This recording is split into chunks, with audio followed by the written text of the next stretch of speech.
Glad you could join me today. This episode will be a little bit different. I'm following a recommendation from my niece in Trinidad to show the efforts that I take going through to learn to play the pan and the piano. And I'm inviting you in, discussing what I've been doing on the piano, how I relate it to the pan.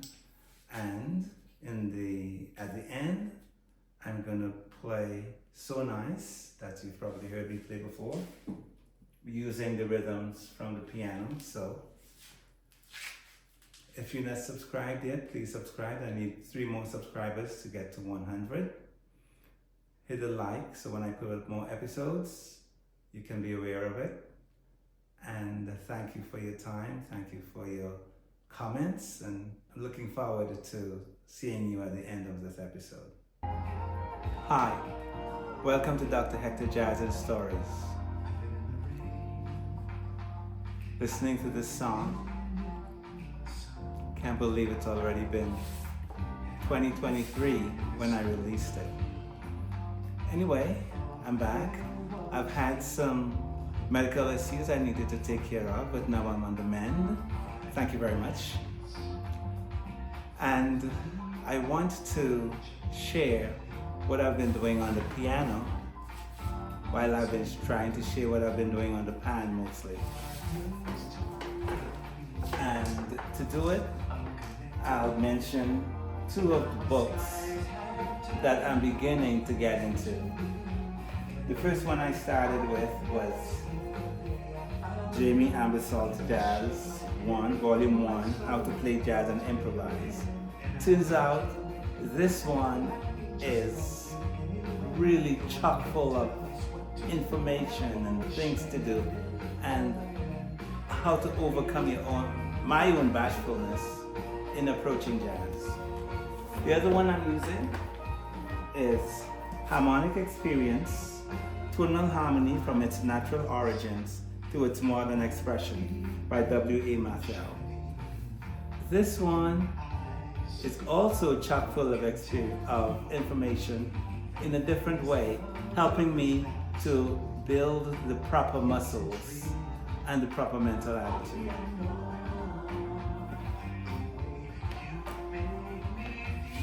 So, I'll be walking you through where I am and where I started.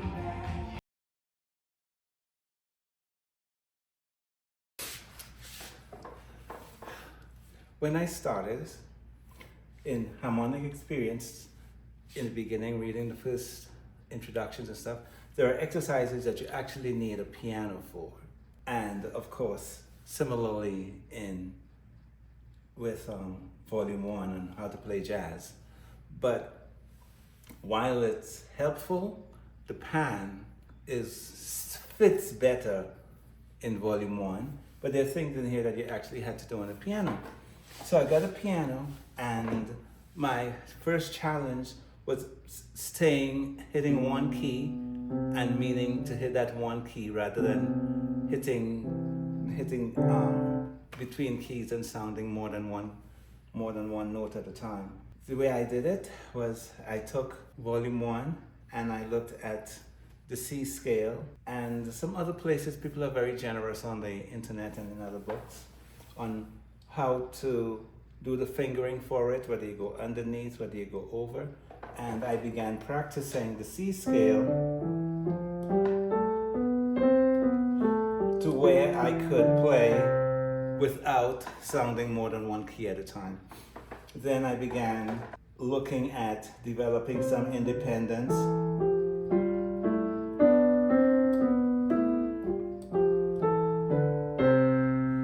Where I could move in and out with it.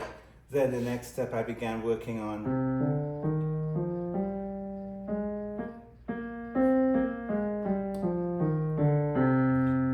you can hear, it still needs work.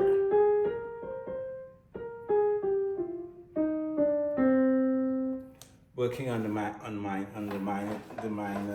of the scale.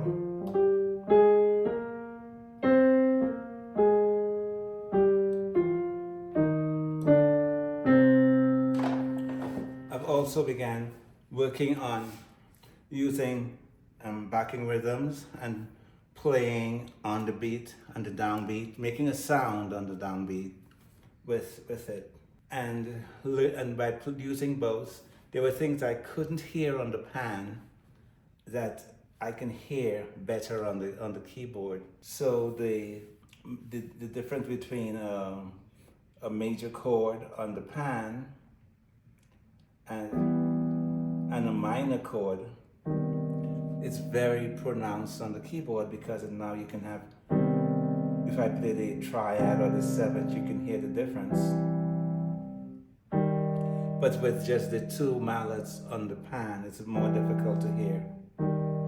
It's more difficult to hear. So getting the keyboard was a wonderful addition, and going through these exercises is really helpful.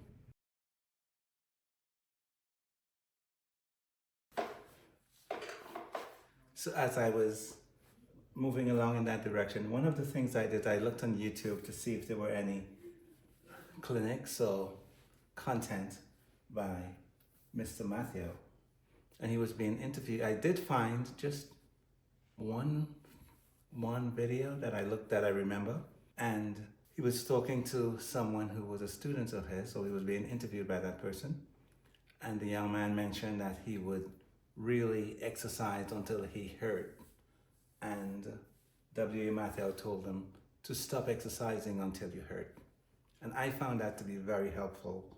I did have a fair amount of pain that would happen as the muscles were getting used to on the keyboard, and I know there's still, as I continue playing, my hand position will improve. But for now, I'm taking it a little step at a time, a little bit at a time, and appreciating the little bit of progress that I'm making, and not worrying like where I'll be down the road. But I'm enjoying the journey. And I want to show the difference between the first and the third, major and minor on the pan, compared to the keyboard. So I said before that the minor on the keyboard, or the triad. Let me do the triad.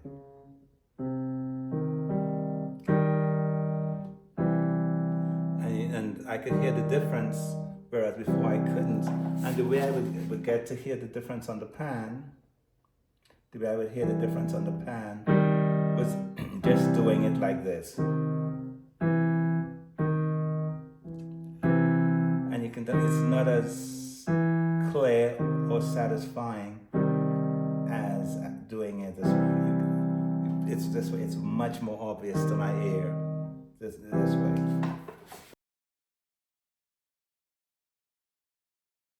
So to play the same two notes on the pan would be in C.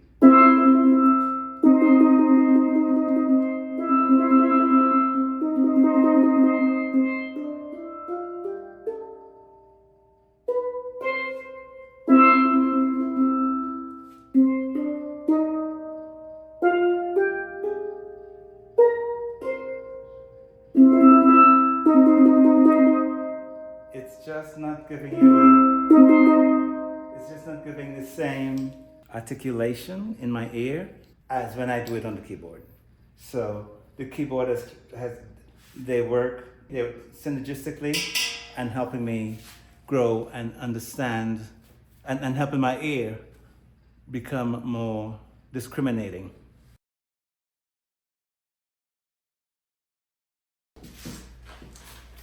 As I mentioned before, the keyboard has backing tracks that I can play against, and there's a little button here that says it can play a rhythm, and the song I want to play will be a bossa nova song, and if I hold down the rhythm key, and I know the bossa nova is the F3,